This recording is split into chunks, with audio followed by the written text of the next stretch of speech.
کەناڵی ئامۆژگاری بم داوایە بەو بانگەوازیە بە فەزڵ و کەڕەمی خوای پەروەردگار بۆ ئامۆژگاریە جیهاد دەکات، تێدەکۆشێ بۆ بڵاوکردنەوەی دینی خوا، بۆ ئاشناکردنی خەڵک لە قورئان و سنت، بۆ ڕەتدانەوەی شوبهەی مولحید و بێدینەکان.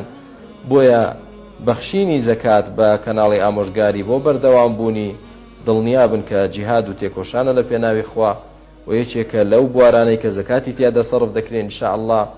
و زەکات بە ئەو هەش سنفەی کە خوا دایناوە دوو جۆرن، جۆرێکیان بۆ تێرکردنی سکی خەڵکە، جۆرێکیان بۆ بەرزڕاگرتن و بڵاوکردنەوە و سەرخستنی دینی خوایە.